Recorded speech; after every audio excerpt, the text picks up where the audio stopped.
یو دا د چې څوک سوال کوي نو هغه راشي او د چا مخې ته لاس ونیسي او خپل حاجت وړاندې کړي. او بل هغه څوک چې د چا په سوال کې تجربه شوي هغې دا طریقه نه کوي.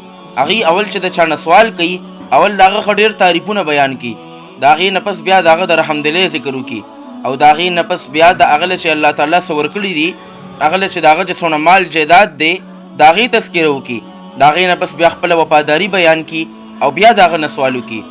دا ډیره مهذبه طریقه ده. نو کله چې انسان د الله تعالی نه هدایت غواړي نو اول ښکلې طریقې سره اودس چړدام وکړي، د هغې نه پس راشي غوږونو له ګوتې وړي او وایي الحمدلله رب العالمین، د الله تعالی تعریفونه شروع کړي.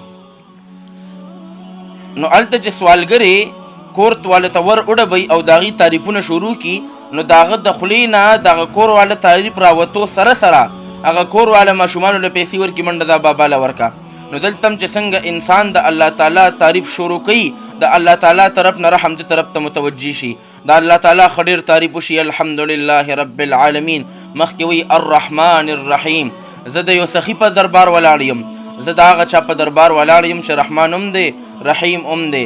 د هغې نه پس وایي مالک یوم الدین، د چا کنګال نه غواړم، د هغه ذات نه غواړم چې کوم د دنیا سره سره د آخرت هم مالک دی، د دواړو جهانونو مالک دی.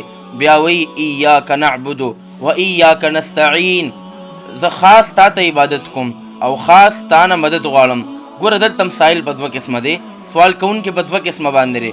یو سوال کوونکي دا دی چې دی هر کور واله ته ورډوي او د هغې نه غواړي، نو هغه له څوک 10 روپۍ څوک 15 روپۍ، ځکه چې کور واله ته پته ده چې د نیم کلي زمانه مخکې هغې نه سوال وکړو او نیم کلي چې اوس زمانه ځي او د بل نورو کورونو وربډوي سوال به کوي. او بل سوال کوونکی هغه دی چې هغه د چا وره منډوي، د چا دروازه منډوي، سیده راشي تا ته خپل حاجت بیان کی. نو چې تا ته وایي چې ما ټول دربارونه پریښي دي، راغلی یم ستا په دروازه باندې ولاړ یم او زما د پلان کې حاجت دی، نو انسان بیا هغه له 15 روپۍ نه ورکوي. انسان بیا د خپل وس مطابق چې څونه یې وس کېږي نو دومره پراخ دلی سره او په خوشحالۍ سره د هغه مدد کوي. نو دلته انسان وایي ایاک نعبد ایاک نستعین، خاص تا ته عبادت کوم او ستا نه غواړم. الله تعالی ما ټول دربارونه پریښي دي، صرف خپله وفاداري زما صرف عبادت د تا دپاره دی، ټول دربارونه مې پریښي دي، خپل تندی صرف تا ته لګوم.